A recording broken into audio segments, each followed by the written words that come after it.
Hitzaldi honen helburua edo da erakusketaren osagarri bezala izatea.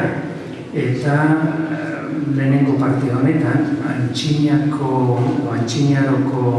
lekukoei eta dokumentuei eskainia. Hori izango da orduan hitzaldiaren ardatza. Komentatuko ditut, antxinaroko euskal edo euskaraz idatzita egon zitezkeen dokumentuen goraberak. Eta lehenengo kontua da, lekukotasun horren ezaugarri bereziak ere agerian jarri nahiko dituzte. Lehenengo kontua da hizkuntzaren izenak. Bueno, eta notakigu gure hizkuntzaren izena euskara dela, eta 16. mendetik ezagutzen dugula. Arrotzak, ostea, ordea, baskoentze, erabiltzen zuten, orain gutxera erabiltzen da, itzau, baska, frantsesez, edo hortikan guk itzuliak edo basko. Eta herriaroko zenbait dokumentutan, garbi dago, erabiltzen zutela lingua navarrodun, edo baita ere lingua baskonika, edo testu bat arrustikiz egina zegoela, larreko jendeak, idatzia. Izen hauen etimologia eta jatorria, batez ere euskararena aspaldi urte askotan pentsatu izan da horren jatorria, euskara izenaren jatorria, Auski Akitaniako herri izen horrekin lotu egiten zela. Pertxelenak alan uste zuen, baina hirigoienek Garibai kronistaren, testu batean ikusirik horrek Garibaik euskera hitza erabiltzen zuela, jarri dut, eta euskera forma hori, euskararen forma zaharrago bat, itxura osoz hori dela, horren etimologia eman zuen. Enauzi, mintzatu, zaunka egin, horren gainean eratua zegoela hitza. Horrek esan zuen, gutxi gora mintzakera, edo modu ulergarri batean mintzatzeko gaitasuna. Euskaldunok euskaraz egiten ari garenean. Eta besteak euskaldunak ez direnak horiek erdaraz egiten dute, hau da hizkuntza erdi batean. Baskoentzek, ostera, latinezko baskoniketik dator, baskonike lokui da euskaraz hitzeri, gutxi gora bera. Romanike lokui, erromantzieraz, erromantzez hitz egin eden antzera. Eta bask, ostera, frantsesez erabiltzen dutena, bask gero gaztelaniera eta espainiera basko pasatu izan dena, hori antxinako latinezko basko hitzetik dator. Eta basko da antxinako herriaren markatu izena bera, antxinako herriaren izena baskonez izan, ezta? Bueno, baina beste gauza bat argin jarri nahi dut hemen hasieratik ez dago dudarik erdiaroko euskara, nahiz eta erdiaroko euskara baita ere hitz horteetan agertu edo perpauso oso laburretan, ez dago bat ere dudarik gure hizkuntzaren fase bat, fase zahar bat dela, 10.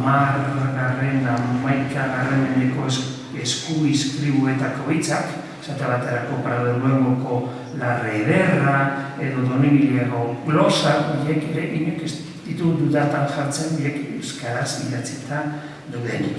Eta hemen, leireko kartulario bateko edo zein dokumentu hartzen baldin badugu, baina hemen jarri dizuet bakarrikan egiku batzuk, uno majuelo o mayuelo indoko kidikitur sorozabal, edo indoko kidikitur saldu burua alian binean, in Arteiza una peza, etalia peza indoidia, eta horko lekuko, dokumentu horren lekuko den Santius begi ederra. Hauen aurrean aurkitzen garenean, edozein euskaldunek ulertzen du horko hitzak. Zaldu hitza euskaraz oso normala da, nahiz eta orain erabilia izan, baina toponimian, leku izenetan oso erabilia da, eta erronkari zaltu esaten da, eta latinetik zaltutik dator, da, zan nahi duena da, basoa edo, malako zaren bat, ezta? Zoro, eta labrantza, zabal, buru, arte, hori guztiok oso oraingo hitzak dira, ezta? Eta 1985 beste batean, dono hilan binean que estiloko kuen baskonez, hemen esaten du zeintzuk deitzen zutena da, bokan igurain mendiko, erdiarko dokumentuak alakoak dira, eta ulergarriak dira, eta ez dira bat ere zainak ulertzen. Beste kontua da antxiniaroko egoera. Arraz desberdina delako. Antxiniako iturrien arabera, Nafarroan baskoiak, latinez baskonez, hor dagoen bezalaxe, bizi ziren. Euskal Autonomi Erkidegoan ordea, ez ziren baskoiak bizi, Marduak, Aristuak, beste izen batzuk, daramazkiten herriak. Ebro Ibarreko eremuan, oraingo Biana, kokatzen den tokian, hor beroiak gauden zuen. Eta, itxura bera, hori dira, gaurko Nafarroaren esparruan zeuden antxiniako herriak. Zein hizkuntza hitz egiten zen lurralde guzti honetan. Bakarrikan aipatzen ditute herri izenak, zenbait iturrik, zentratako Pliniok eta Ptolomeo, gehiago ere badira, baina hau dira garrantzizkoenak, aipatzen dituzte, esate baterako Oiaso, Iturriza, ikusten Pompelon, ni baino hobeto ikusiko zuen Andelos, hau da Ptolomeak esaten duena, Kurnonion, Nemanturiza, Jaka, Kalagorrina, Kalagurriz, Garakurriz, Kaskonton, Kaskante, Aragona, Segia, Tarraga, eta latinez, Pliniok, Ara Kenitani, Ilu Berritani, eta Karenses, Karan, eta guzti horiek markatzen du gutxi gora bera antxiniako baskoien lurraldea. Hor markatu da dagoen bezalaxe. Lurralde hori da gutxi gora bera oraingo Nafarroan. Mendebaldean muga honen barruan gelditzen dena eta muga hauek Belazaren gatik, Javier Belazaren gatik hartu ditut. Hemen, kanpoan gelditzen dena da, oraingo Marañon, Aguilar de Codés, eta Araba inguruko zati txiki hori, ezta? Eta barruan sartzen da, bestalde, oraingo Zaragoza, oda Cinco Villaseko parte guzti hori. Jaka esate baterako, ez dago, Nafarroa. Hau da, territorio, hori da, lurraldea. Baina antxiniakoek ez digute esaten zer hitz egiten zuten, eta orduan lehenengo lekukoak, oda noiz aipatzen dira baskoiak eta zeintzuk ziren baskoiak hauek. Noiz aipatzen dira lehenengo aldiz baskoiak. Baskoiak aipatzen dira, Salustiok eta Libiok aipatzen dituzte, hori dira lehenengo mendeko idazleak, latinez idatzi zutenak. Baina kontakizuna da Sertorio eta Pompeioen arteko gerrakoak. Hura, 320 Kristo aurreko 80 urtetik 75 garren mendea arteko uda istilu batzuk egon ziren, uda zibila izan zen, baina uda zibila horretan bertoko herriak eta jendeak ere parte hartu zuen.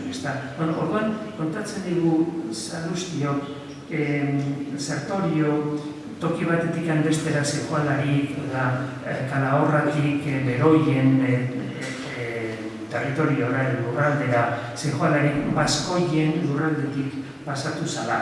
Eta gero, Estragonik pixkatxo bat berandutxurago, esaten digu Pamplona, Iruñea, Pompeio, 75ean fundatu sortu egin zuela. Eta hori Baskoien lurraldean zegoela. Baina gero, Libiok berak eta Libiok jada Augustoren garaikoa da jartzen digu, esaten digu Oiaso, esate baterako Baskoien lurraldean zegoela, da Baskoien hiri bat zela. Eta horiek ja Oiaso eta Iturriza, eta horiek ja Pirineoetan daude, horiek Ibarraldean daude, ez daude ja Ebro Ibarrean inguru horietan. Kontua da, denbora askoan, pentsatu izan dela, hor txanpor honetan irakurtzen den lehenda horretan, hor bidean daude. Alde batean benkota jartzen du, eta bestaldean Baskunez irakurtzen da. Baskunez hori denbora askoan lotu egin da Baskunezen izenarekin. Pentsatuz, Baskoiak jo egin zutela txampona.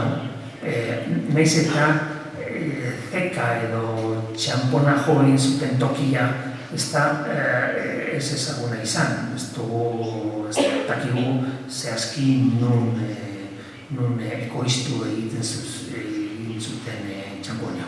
Baina, kontua da, nik hemen ez daukat argazkirik, gerotxoago aurkikuntza batzuetan agertu egin zela lehenda berri bat.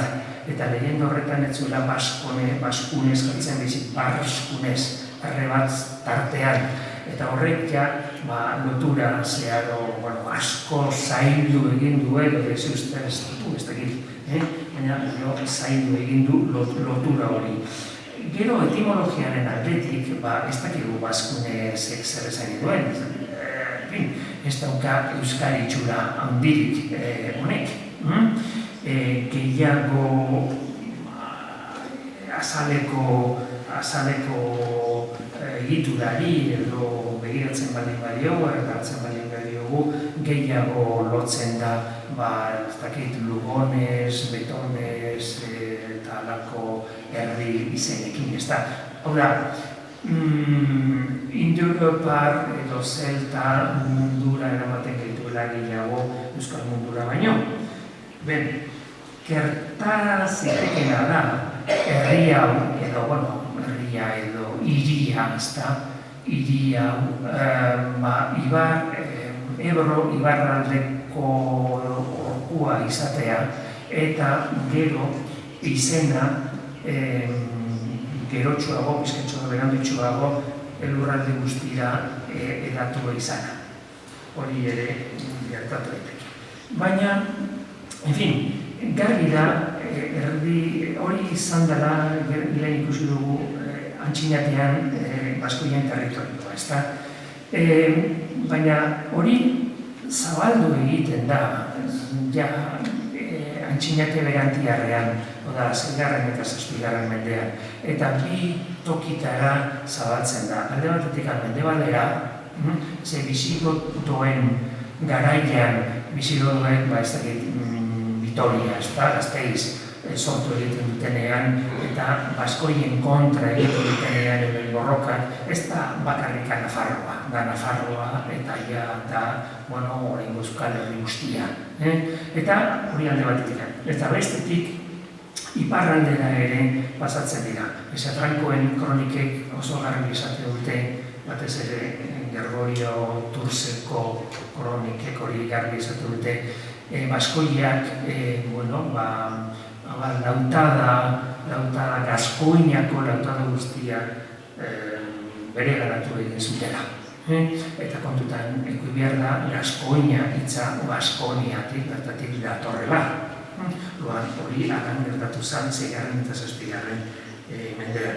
Eta hortikan lotu egiten dugu, eta gauza hori historia sartzen garelako, lotu egiten dugu baskonez, baskonika lengua eta euskara. Gutxienez orduan, hizkuntz antxiniate berantiarretik anona, baskonez, baskoia eta euskara gauza lotua da. Baina zer gertatzen da lehenago, hori da, eretzen zeguna. Lehenago jendeak beti pentsatu izan du, Euskara,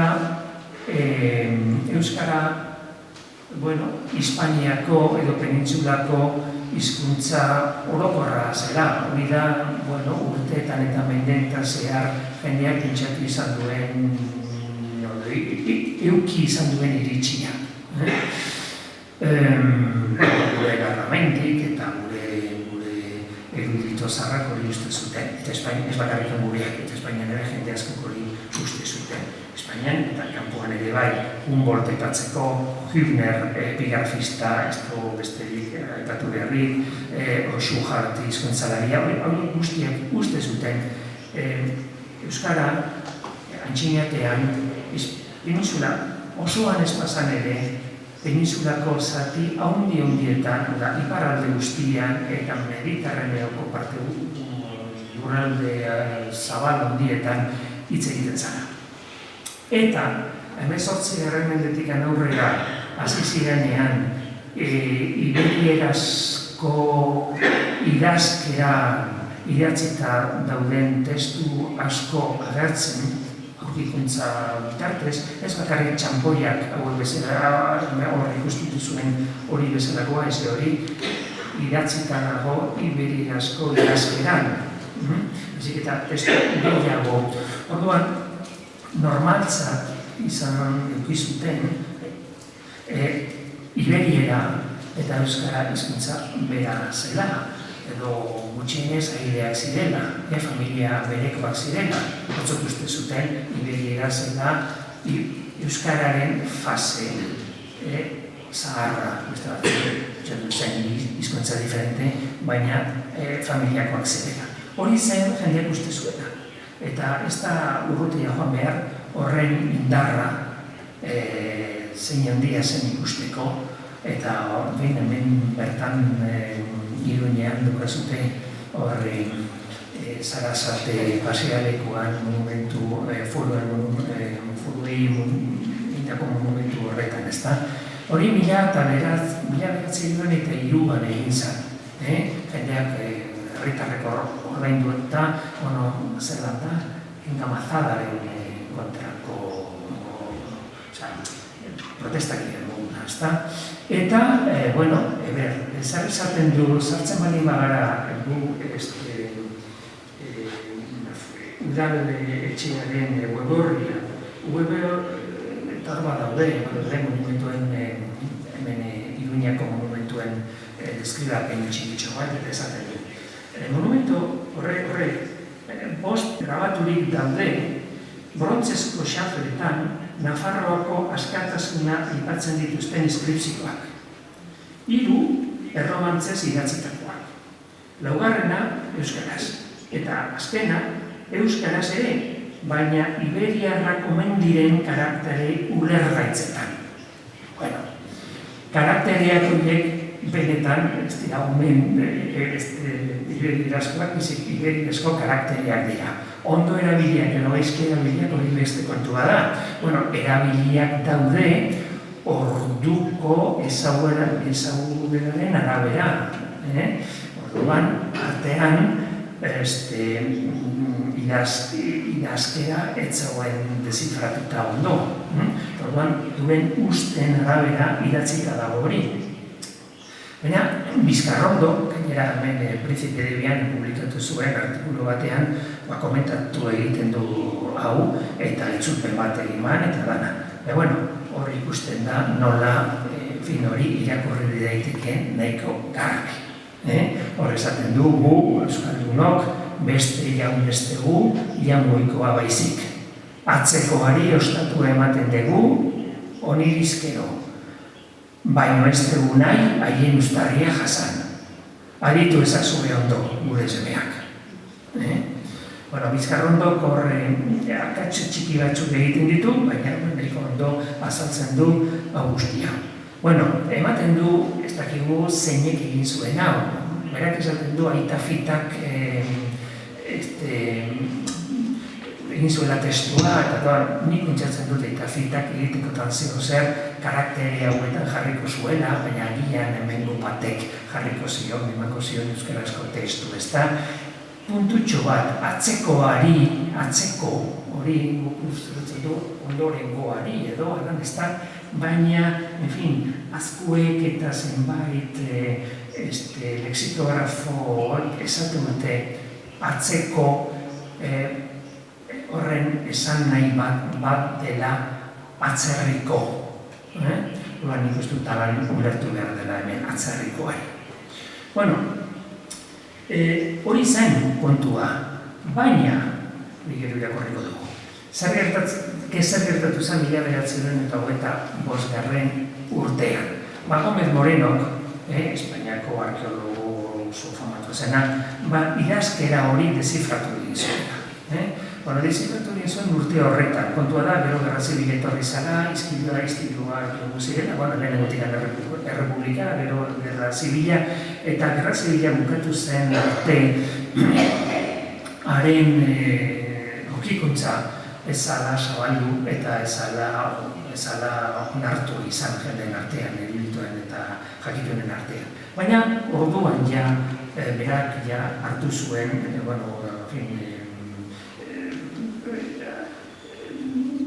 lortu zuen, idazkera dezifratzea, eta orduan testuak sikiera irakurtzea. Eta horrek ondorio batzuk dut zituen. Ondorio bat izan zen, berak Gómez Morenok atera etzuena, beste batzuk atera zuten, esate baterako legazpiar batek, Gerard izeneko legazpiar batek atera zuen ondorio garbia. Eta ondorio garbia izan zen, idazkera horretan idatzitako testuak ez daude hizkuntza batean bakarrikan idatzita.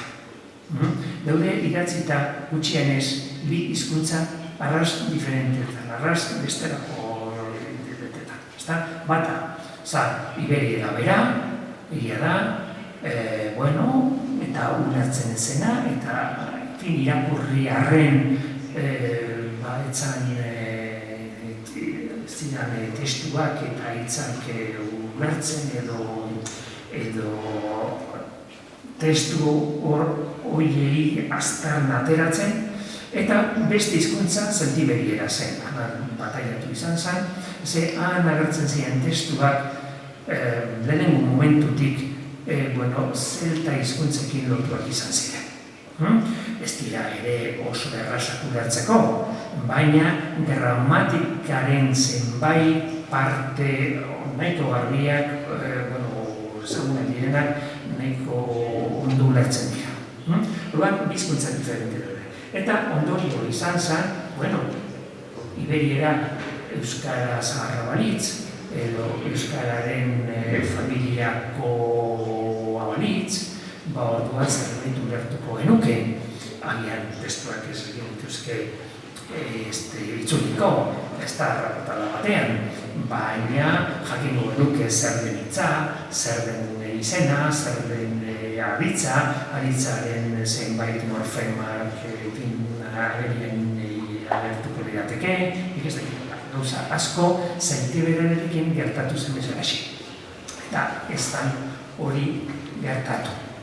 Orduan, arrezkeotik pentsatzen dugu, biz eta zailo asko egin diren, arrezkeotik hona ere Iberiera eta euskara lotzeko, baina pentsatzen dugu, hizkuntza biak momentuz ezin daitekela esan hizkuntza biak epaieteak edo aideak direnik. Testu gehiago beharko ditugu, edo ikerketari egin, edo bilinguaren bat agertu, baina momentuz gauzak esan nuke Gerard Berrek utzi zuen, gutxi horra bera, utzi zuen bezala segitzen dutela, jarritzen dutela. Baina Gómez Morenok artikulu horretan, artikulu oso importantea da, artikulu horretan konturatu zen beste gauza batekin konturatu zen, eta zen, ikertu egin zituelako baita ere peninsula oso toki askoko bintzat pertsona izenak.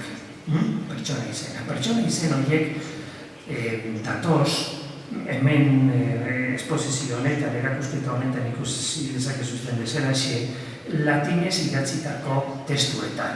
Latinez idatzitako testu gehienak edo dira hilarriak edo aldareak. Ez da jainkoei eskenitako aldare botikoak. Horiek dira testu normalenak. Eta horietan, bertoko jende indigenak bere izena jartzen zituen. Orduan, bera izen indigenak. Latinezko ez direnak, errekirazkoak ez direnak. Horien guztiak ikusita eta preparatuta, Gómez Moreno ondori horretara ligatu zen. Las modernas provincias vascongadas, con el distrito de Estella en Navarra, no varían de sus colindantes occidentales por el aspecto de las estelas votivas y funerarias, sobre todo la nomenclatura personal, la pertsona izenak. Admite comparaciones de valor definitivo, probatorio, de que allí vivían gentes de raza cántabro-astur sin el más leve rastro de vasquismo perceptible.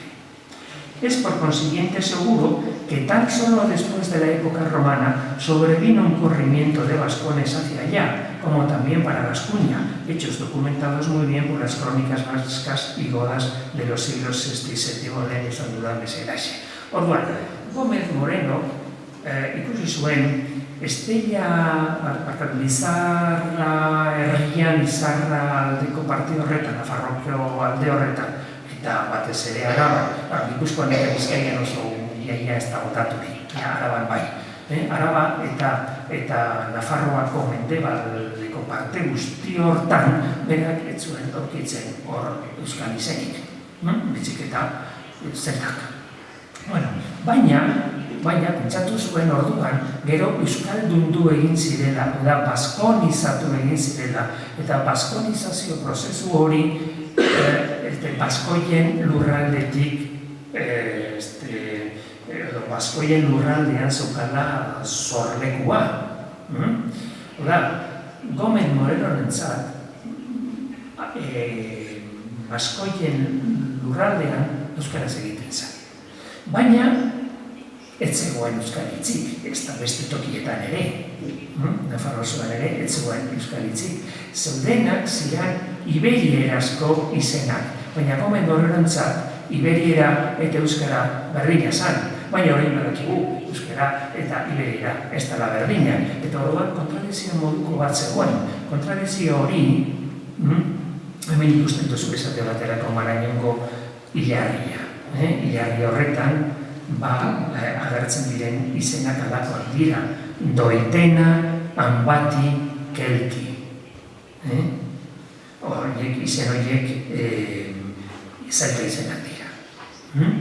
Eta hor toki horietan agertzen diren izenak zerrendatu egin ditut, Anbati, Anbata, Ama, Araika, Aunia, Betunus, Bautia, Buturrus, Kalaetu, zuti guztiak, hori guztiak mapa honietan, bakarrikan horietatikan hiru aukeratzen baldin baditugu, Anbati, anan letra larriz edo betxez daudenak, ez da? Anbati, Bautia eta Segontius, eta horien distribuzio mapa ikusten baldin badugu, eta juntzitezke eta libre dago Esperia webunean sartzea, eta hor aurkituko dituzue antxinako pertsona eta jenko izen guztiak. Hor ikusten duzu ez eta baterako, Amatu Zanbataren distribuzioa edo erakuntza zein den. Ikusten duzu dagoela, mesetan eta Portugal aldera, eta Boutiusena, Boutius, pixkatxo bat Portugalera dago bendikan, baina onaino alieratzen da. Eta punturik eta ekialdeena hori da, justu, hain zuzen ere, Marañon. Eta bestia zidira Zegoentius. Garbi dago, hauen distribuzioa eta hauen izen hauek beste mundu batekoak direna. Eta kontradizio hori, nik aipatzen nuen kontradizio hori ez da, agerian jarri izan zuena, Ulrich Schmoll, aleman hizkuntzalaria izan zen. Honek garbi esaten du, beste modu bat ere esan da, aleman izaten zuena, menik itzulituta. Baskoniako esaten du, Baskoniako populazioaren geruza ugariena indoeuroparra zen. Baskoien izenak, Gome Moreno batu zituen bezala xista, indoeuropar zelta geruza honetakoa dira. Akitaniera euskarazkoak, berak auskiarrak, gogoratu lehen nola aipatu dudanik auski eta euskara, berak auskiarrak izendatzen dituenak, ez da? Guztiak gaur egun Euskal Herrian nagusi den euskara izatez geroagoko migrazioen bidez Akitaniatik etorri zela probatzen. Gutxi gora bera, Gómez Morenok esaten du, baina ez dut izaten. Migrazioaren beharra ikusten du, baina kasu honetan migrazioaren zorlekua ez dago Baskoien lurraldean, baizik eta Akitanian. Eta hori zergatik. Zergatik Akitanian joan behar dugu. Akitanian joan behar dugu, Akitanian lekukotzen direlako hain zuzen, euskararekin lotura garbiena duten pertsona izenak eta pertsona jengo izenak. Han lekukotzen direlako eta ezagunak zirelako gainera. 19. mendearen azken hamarkadetan, Luxier zan artxibista bat, artxibo batean duen, Luxier artxibista bat zan, Akitaniako hizkuntza euskararen airetzat hartu zuen, eta Akitaniako hizkuntza nola lekukotzen da, hementxe bezalaxe eta toki askotan bezalaxe pertsona eta jainkoen izenen bitartez. Ordu kasue, bi kaso batian, aldare batean, ilun deo, izena oso garbi irakurri ditekena. Eta bestea, hilarri bada, etorri ikusten irakurri diteko zondo, argazki manadalako, zenbeten bioskin izen semea. Eta zenbeten zen hori zenberekin jarri da eta zenberekin seme. Euskarazko seme eta bioskin bihotzrekin lotu egin da. Eta pila bat izen asko daude, hemen daude, ikusi dizakezue, hor hiru zutabetan jarrita izen garbienak. Daude batzuk familia arteko harremanak adierazi egiten dituztenak.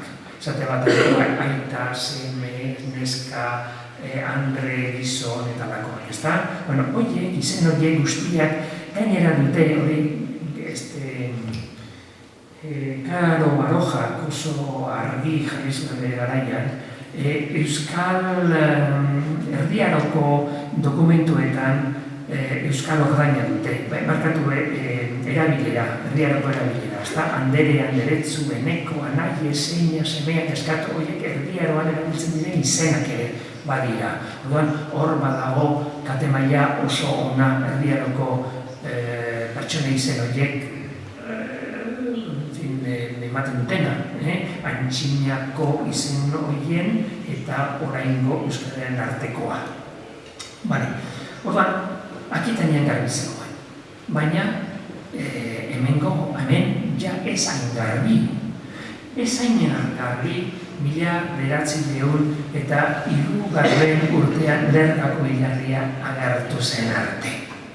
Eta Lergako hilarria horretik da, hain zuzen, garrantzizkoa.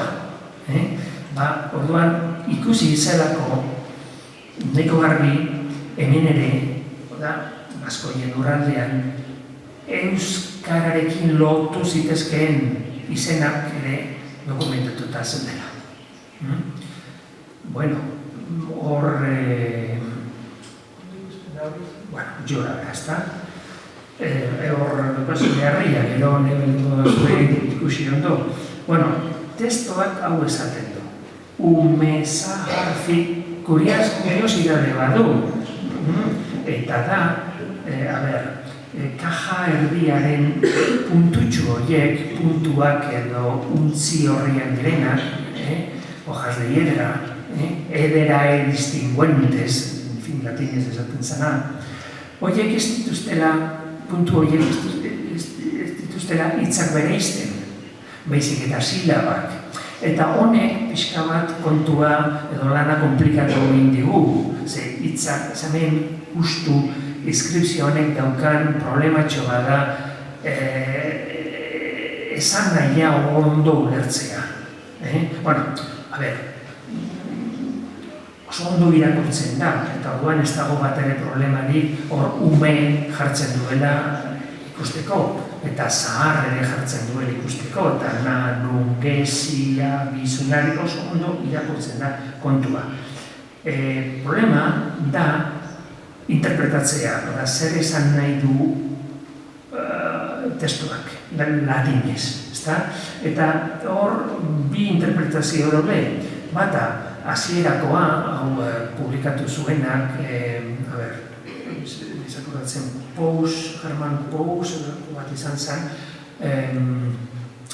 hau publikatu da dago, Principe Vianan, orduan, hauek pentsatu izan zuten, lehenengo goiko lerro horretan, bi zatitan dago zatitua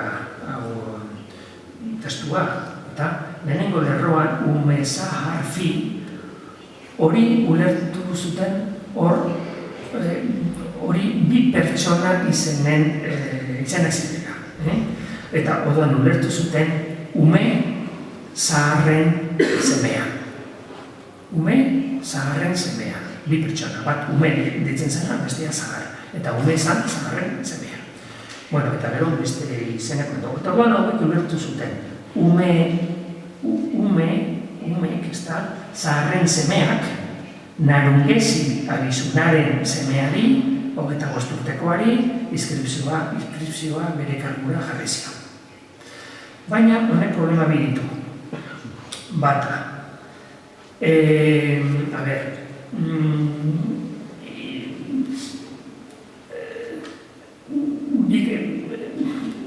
Semearen, nola, esango nuke,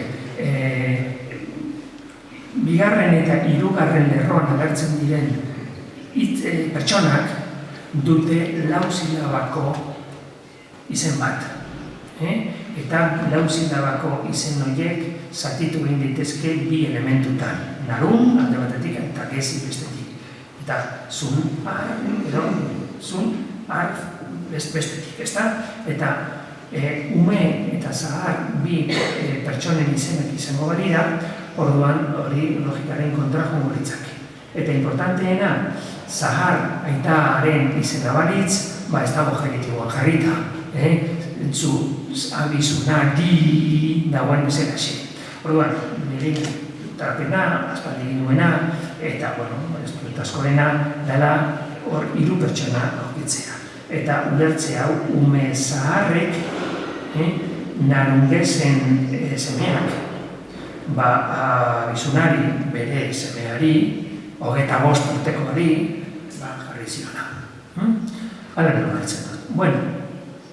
Ez dakit askoriko gontze ere importantea da, baina hemen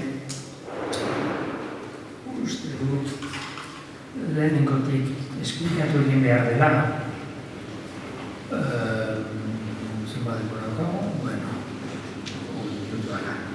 esplikatu egin behar da hemen, guretzat, edo zeinentzat, ubezar Euskararen aldetik oso garbia dela. Baina beste izenak ez dira bateria garbiak, ere? Narungez ez dakigu zer esan nahi duen, abizunak ere ez dakigu, ez dugu lotzen Euskarako zerrekin. Mitxelena, hirugarren izenari, alan atera bide moduko bat eman zion, pentsatuz hori zatituz, abi alde batetik eta sunar, bestetik, eta sunar, sumar, suar, eta horrekin lotuaz. Baina, geroagoko aurkikuntza bati esker, hor uste dute izkueko hilarrian agertu den izen bati esker, izen horrek esaten du abizunzon, orduan ematen du zatitu egin behar dela abizun, eta gero hor atzizki moduko bat kasu batian normala dena, eta bestean so ere normalaz dena. Orduan, lehenengo partea pentsatzen dugu orain, izen honen lehenengo elementua, lehenengo zatia, abizun dela. Narungez, i hori latinezko datiboaren markaka. Orduan, hitza, edo izena, zen narungez. Narungez horrek, badu lehenengo parte bat, narun, eta narun zati horren pareko zuzenetakoa edo estuena Akitanean aurkitzen da, Akitanean aurkitzen dugu naron zuz izen bat.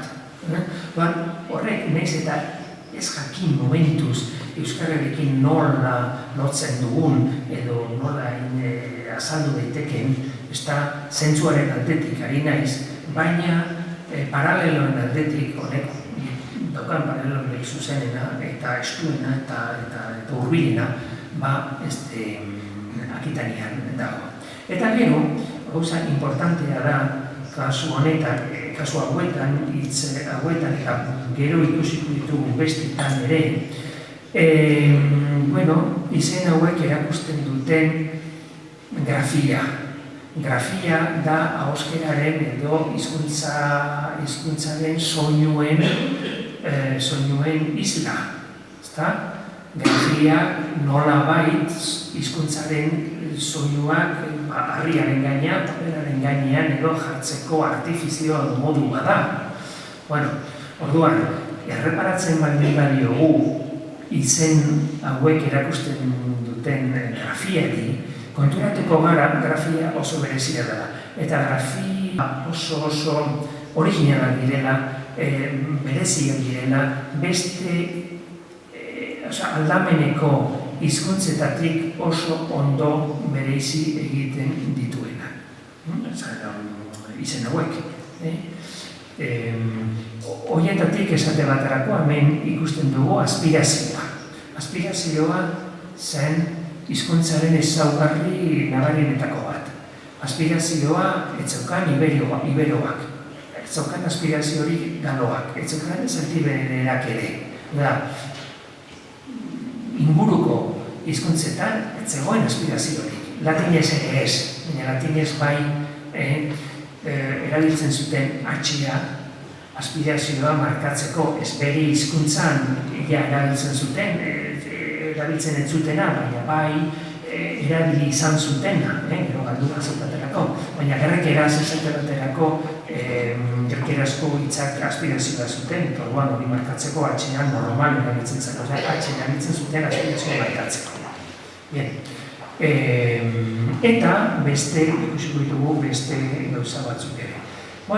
Askoliko brontzea ipatu behar da, askoliko brontzea askolina gertu zen, askolik Pizenoko, Italiako Pizeno eskualdean dago, baina askoliko brontze honek kontatzen digu,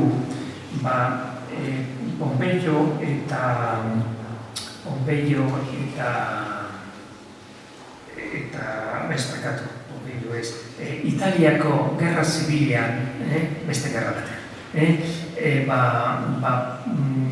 parte batean, bando batean, parte hartu zuten Hispania mercenario batzuen izenak ematen ditu. Eta 50 izen gutxiko da bera, hor dauzkazute. Beti pentsatu izan da, eta alan segitzen dugu pentsatzen, izen hauek iberierazko izenak direla. Baina, kontutan hartuz, batzuk, hauek, izen batzuk, Baskoien territoriokoak direla, Segienses esate baterako Segiakoak, Egea de los Caballeros den tokikoak, Negenses horiek ez dakigu ez garbi nungoak ziren, baina seguru gaude Baskoien lurraldekoak zirela, hor agertzen dira izen batzuk, eta izen batzuk horiek ere euskal izenak ere izan zitezkean. Hori da problema handi badukaguna, iberiera eta euskara bereizten izenetan. Ematen du pul moduko bat bazegoela, partekatzen zutena. Belez, ez dakigu esate baterako belez hori iberiera zen edo euskarazko izan bat zen. Garbi daukagu Akitanieraz belez badagoela, orduan belez hori euskal izena izan zitekeen bat ere problematik gabe. Ordun belez, ez dakigu ordun belez ematen du ezetz, ordun zati hori ez talako bakarrik Baskoien lurraldean dokumentatzen, bezik eta Iberieraren territorio edo lurralde zabal osoan. Horregatik pentsatzen dugu iberierazko elementua dela, alan jokatu behar da. Baskoien lurralde horretan, honen jongo gara mapan ikusten, hemen ez dira iturri klasikoetatik jasotzen dugun dokumentazioa, bezik eta harrietatik, inskripzioetatik jaso ditugun pertsona izenak. Jarri dut mapan. Kristo aurreko lehenengo mendekoak dira batzuk, esate baterako tritabas turibas, horre Alagonen dokumentatuta. Eta triangulo gorri horiek adierazten dute, horren bitartez adierazten nahi dut izen horiek iberiarrak direla. Eta askoliko brontzean ikusitugu guzti horiek Segiakoak. Eta baita ere Turkiradin, Ezeladin, adin elementoa, adinaden elementoa iberieraz oso normala da. Agirruna ez dago inseguru, baina dira. Baina agertzen dira, hemen horiz markatu egin dut, euskal geruzakoak izan ditezkeenak. Ikusiko zuen, nola, lehen esan dudan bezalaxe, esan nahiaren aldetikan oso eskaz gabiz, oso gabuta. Baina erakusten dituzte ezaugarri fonetikoa, euskal ezaugarri fonetikoa. Zer horriz bi aspirazioarekin. Dasun harriz, abizun harri, narungezi, etindargakoak, etzuri, genitiboa dena, agirzeni, ordunetxi, hau nire ustez, eta Espainia izan nuen hau, izena izatez, edo jatorriz, iberiera da, baina azkenengo tez horrek markatzen du, izen hori euskal ahotan erabili izan zela. Euskaldunak erabiltzen zutela izorri hitza, markatu izena, naiz eta izena jatorri iberiera izan. Eta berdin urkateteli izenarekin. Abizun soniz, esan dudan bezala, bandaz eta belte soniz hori hartzunen agertzen dena. Orduan.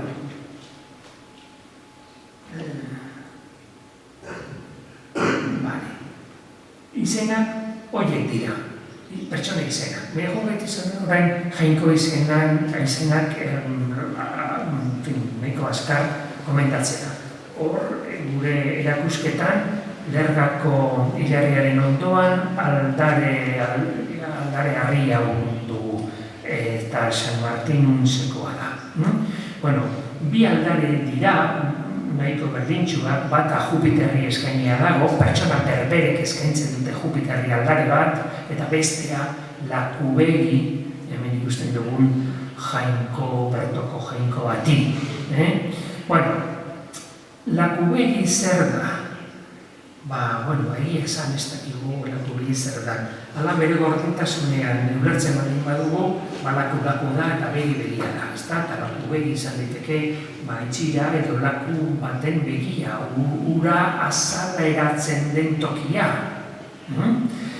Honek problema bat eduko luke, baina ez horrenbestekoa, eta da laku hori mailegu bat izango ditzakela. Ze laku latinezko hitz bat da, lagu.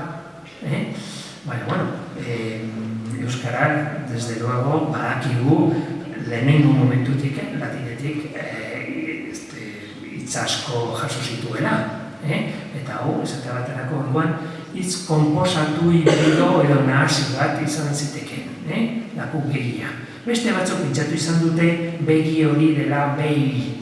Hor, aldamenean ikusten duzutelako behi baten burua, eta horrekin lotu izan dute, baina nik hau ez dut onartzen ez dakigu horretik begi eta behi hitz diferente dira, eta atxea edo aspirazioa oso ondo entzuten zuten eta markatzen zuten, ikusi dugu bezalaxe, eta orduan hemen izatekotan ere begi da eta ez behi.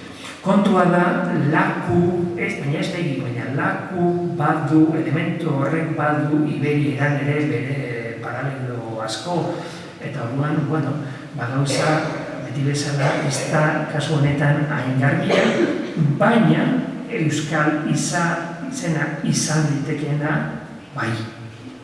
Desde luego, ez da latina, eta ez da celta, eta ez alakorik. Garbiago uste dut direla beste batzuk muskiko aldarean, eta hor nahiko berria da, 2012an uste dut aurkitu zela, orain duela 5 urte besterik ez, eta hor, bigarren lerroaren hasiera ez da ondo ikusten. Baina, Belazak alan argazkia berak egin zuen eta berak publikatu zuen, urde Petronia Framinak, urde jainkoari, jainko bada, Petronia Framinak egindakoa, eskainitakoa. Urde dukago. Muruzabal Andiondoko aldarean, agertzen zigu, argazki ez da hona, baina, garbi dago Larrae jainkoari egindakoa dela. Barbarin herrian, bi aldari, gehiago, agertu dira zelatxe bitu batean, hori irakurtzen da, Julius Germanus, zelatxeri, eskenitako aldabitxua, ez da txikia, beste asko zere handiagoa da, Sempronius Betunus, jainko berberari eskainitakoa. Hemen Belazak, ni ez nago ados Belazarekin, Belazak hemen bigarren honetan irakurtzen du stelatze. Hirugarren da Sempronius Betunus dela, Betunus, eta gero irakurtzen du S-T-E, stelatze. Nik inundikan ere irakurtzen ez dudana. Nik irakurtzen dutut zelatxe. Eta, dudazkoa balitze ere, beste garbi dago zelatze jartzen duela. Orduan, estelatze onartzen badi badugu, orduan euskal mundutik pixkatxo bat urrundu egiten gara, nahikotxo. Pixkat bat, nahikotxo. Euskeratzen zegoen ez hasten ziren hitzik. Bueno, zelatxe zerekin jarri, bueno, en fin, zelaia edo alan, zatorkigu burura, batez ere lehen ikusi baldin badugu larre beste batean, ezta? Edo izkueko aldarean, Valerius badan Albizunzoniz honek, itxakurrini bati jarri zion. Zer da itxakurrini? Bueno, lehenengo lanan, datorkiguna da txakur. Baina izan daiteke txe ahotsa idazteko modu bat. Eta gero, egia da, azkenean baduela ene bat ere txakurrek ez daukala. Bueno, ez dakigu, gauza guztiak ere argi ez daude. Baina, bueno, hemen lau aldare ditugu, bi aldaretan urde eta txakur irakur daiteke, edo horrekin lotu daitezke jainko izena, eta bestean zelai eta larrerekin. Eta, bueno, ez dira alabehar, zaila da pentsatzea hori guztia alabeharazko adanik, ezta? Osea, lau ditugu eta koherentzia pixkatxo bat ere hartzen diogu lau dokumentu horiei, ezta? Bueno, hor dauzkagu, beste batzuk ere badaude, losa, lotxa, hori lehenagotikan ezagutzen zena eta Michelenak pentsatu izan zuen, besterik gabe, euskarazko lotxa, zara, pudor, ezta? Latinezko pudorren itzulpena, gainera. Bueno, jainko izenak orduan horiek dira, toki horietan lekukotzen dira, eta kuriosoa da leku lurralde hori zein lurralde den. Bueno, jarri dut torpere musta, aipatu ez dudana, bueno, eta gorriz jarri jantzita hori ez da, desde luego, euskal jainko baten izena. Ez dakigu zer den, baina ematen du itxura horren antza da hori zeltiberoarekin edo zelta munduarekin lotzea. Baina kuriosoa da, nun agertu diren jainko izen hauek, non agertu dira? Lizarrerrian agertu dira zuzen ere. Eta Lizarrerria zen, Gomen Moreroren testu hartan, euskal kutsuko edo ikutuko edo geruzeko dokumenturik ematen ditzuena. Hain zuzen ere, pertsona izenetan, zelta munduko edo geruzeko izenak ematen zuena baizik. Orduan, 60tikan hona, Gomen Morenok esaten zuena ez dakit, baina desde luego Ixmolek esaten zuena ezin daiteke ja onartu. Bere garaian Ixmolek esan zuen hori, orduko dokumentuak baztertuta eta orduko ezaguaren arabera. Baina arrezkerotik artikuntza mikotxo agertu dira, oso interesgarria denak, nahiko koherentia guztiak, adierazi egiten dutenak, parte horretan gutxienez euskara hitz egiten zela. Eta horko jendeak, baskoiak, dudari gabe, euskal geruzeko jainko izenak zituztera.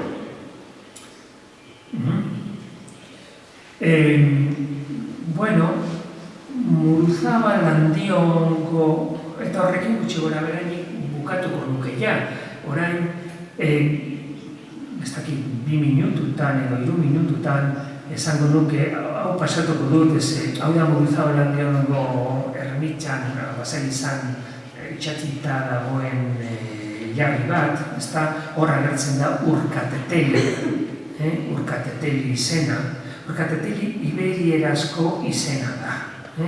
Baina aspirazioa du eta izenaren azken letra geminatua dago, L hori geminatua dago.